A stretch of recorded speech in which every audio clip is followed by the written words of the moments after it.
resurrections this time.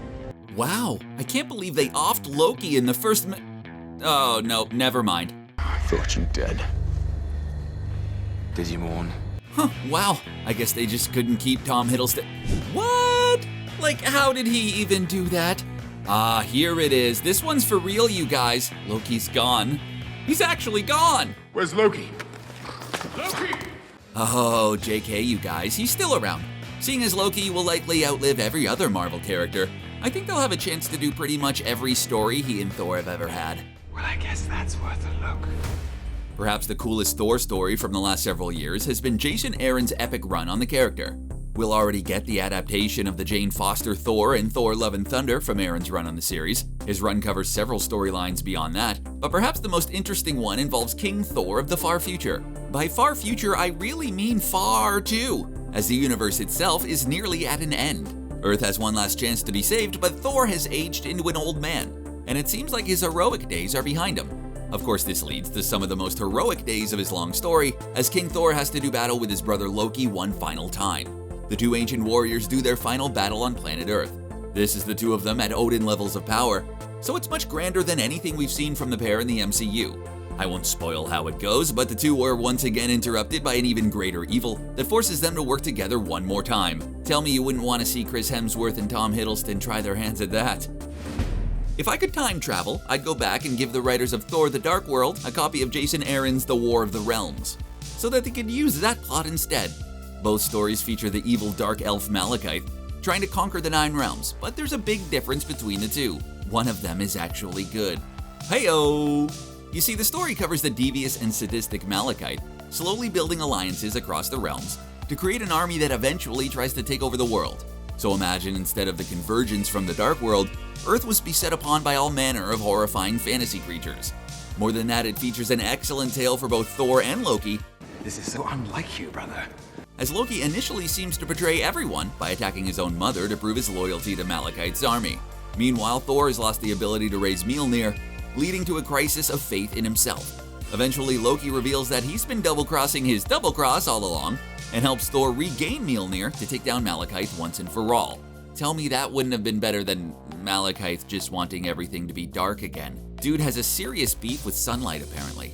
Just try some sunglasses, man, come on. I want to preface this by saying that I loved Thor Ragnarok. It was a colorful, entertaining film that seemed to spring right out of the cover of a pulpy rock album from the 80s.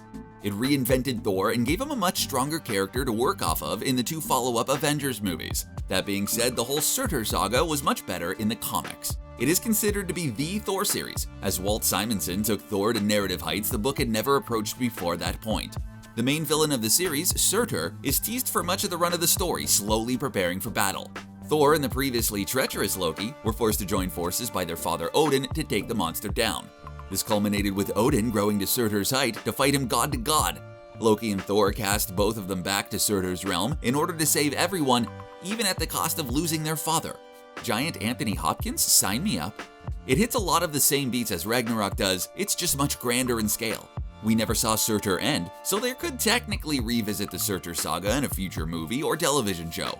If Hemsworth and Hiddleston want to leave the MCU on a high, there's nothing higher than this. Odin's family is complicated in either the movies or comics. I'm sure there's an entire Keeping Up with the Kardashian-style show dedicated to family in Asgard. While Thor Ragnarok came with the realization that Odin had a long-lost daughter by the name of Hela, who apparently helped him conquer his kingdom in grisly glory. Then Thor and Loki had to band together to take her down. In the comics, there's a similar situation that Loki and Thor find themselves in, but somehow even more dramatic. In the comics, Odin actually hid away an entire realm. The Allfather's secret daughter in the original Sin tie-in was Aldrich, a girl he thought he'd lost to the angels of the 10th realm, Heaven. He was so distraught by this that he hid Heaven away forever, but he didn't realize that Aldrich survived and had been raised among the angels as the warrior Angela. So Thor and Loki head off to one of their mystical road trips to find their sister. This led to Thor and Loki battling it out with the angels to save Asgard and their sister as well. Even Odin had to admit he was proud of his boys after this one. It'd be interesting to see the 10th realm make an appearance in the MCU at some point in the future. One story I think would be perfect for the MCU right now is the Avengers Defenders War. No, not the Netflix Defenders. I doubt we'll ever see that team up again.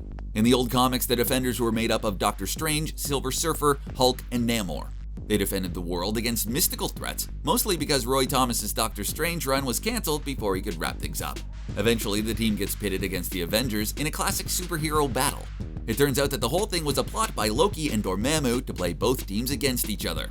Seeing as Doctor Strange is taking a bigger role in the MCU, a big Defenders team-up and then Civil War-style movie would be just what the MCU needs to follow Endgame. That, and can you imagine what a conversation between MCU's Loki and Dormammu would be like? Honestly, I would probably take that over the superhero battles. At the end of the War of the Realms, both Loki and Thor find themselves in drastically different circumstances. Thor was declared king of Asgard, while Loki managed to sneak his way into taking over his father Laufey's kingdom in Jotunheim. The two kings actually got along for once, which really started messing with Loki's head. This would be a fantastic storyline for the Loki TV series to cover. Loki barely deals with the reveal that he's secretly a frost giant in the movies. After the first Thor movie, it's barely even talked about. Watching Loki conquer his native home and accept his heritage would be a terrific storyline for the series to cover, especially because you know he'd screw it up. It'd be a great way to see some development for the frost giants because right now, they just look like a bunch of big dudes doing White Walker cosplay. The MCU is all about setting up the young Avengers right now. It seems like all of their franchises, from Ant-Man to WandaVision, is setting up another member of the youthful superhero team. There's one fan-favorite addition to the team that they haven't hinted at yet, Kid Loki. It's pretty complicated, but ultimately, Loki gets slain and reborn as a child. Unlike Loki, Kid Loki is less interested in villainy. He's depicted as a hero even if everyone on Asgard distrusts him due to his former life. It's fascinating to watch Kid Loki play games of strategy against big-time villains. As much as fans love Loki, they'd love to see the version that many comic fans consider to be the best. He's still every bit the god of mischief that we've seen thus far, but with a lot more interest in being a good guy. In fact, when Kid Loki is destroyed so that Loki can become his proper villainous self again, Thor mourns this version of his little brother as if he'd lost the only version he could truly love. To be honest, if Kid Loki was a part of the team, your interest in Young Avengers would skyrocket. There's one thing that the MCU has yet to do, and I think it's kind of a waste. They've yet to form a proper team of supervillains who can match up against the Avengers. There's a ton of these in the comics, but one that I think would really pop right now is the Cabal. This team of villains included Dr. Doom, Norman Osborn, Namor, Taskmaster, Emma Frost, the Hood, and of course Loki. But this isn't the Loki you're used to. This is the female Loki who fans have been dying to see in the MCU for years. The MCU has yet to do a true supervillain movie, and there's nothing better than this bad guy Avengers. Fans have been dying to see villains like Dr. Doom and Norman Osborn in the MCU for years. This would be the ultimate payoff for all that waiting. Chances are we'll see at least some of this adapted into the MCU soon. The rumors are that Sophie DiMartino is playing the female Loki in the TV series. I mean, the Jane Foster Thor fought against this version of Loki just because Loki thought it would be amusing. I mean, could Natalie Portman ever truly be a Thor if she didn't fight a Loki? The Thor comics often focus on the epic battles of good and evil, destiny, Ragnarok, and the fate of the universe itself. That's why it's so fantastic when the series goes hard in the other direction as possible. Perhaps the most famous campy story features Loki turning Thor into a frog. Not just any frog though, but a little frog god of thunder.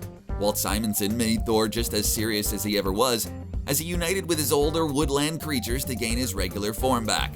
This story has already been referenced by a quick Easter egg in Thor Ragnarok, where the actor playing Loki mentions the incident. Sorry about that time I turned you into a frog.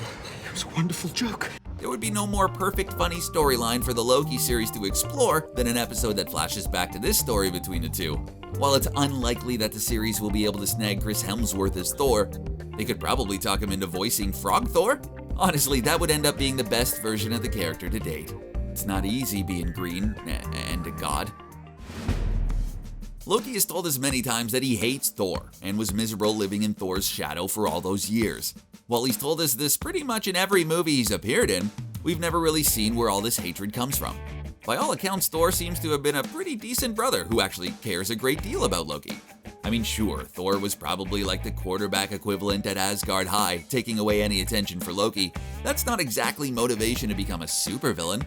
That's why the MCU should adapt the Trials of Loki, which tells Loki's origin story from his perspective. This story shows how Loki went from the silly god of mischief to the god of evil. There are literally centuries of history between Thor and Loki that we've never seen on screen. It'd be a shame if we never got to see any of it. So why have I been pitching so many Loki stories? Well, you've probably figured it out by now, but I'm actually Loki. I've taken over CBR. Now, come watch my show on June 11th. I promise this one will have Mephisto in it. Would I lie to you? Really?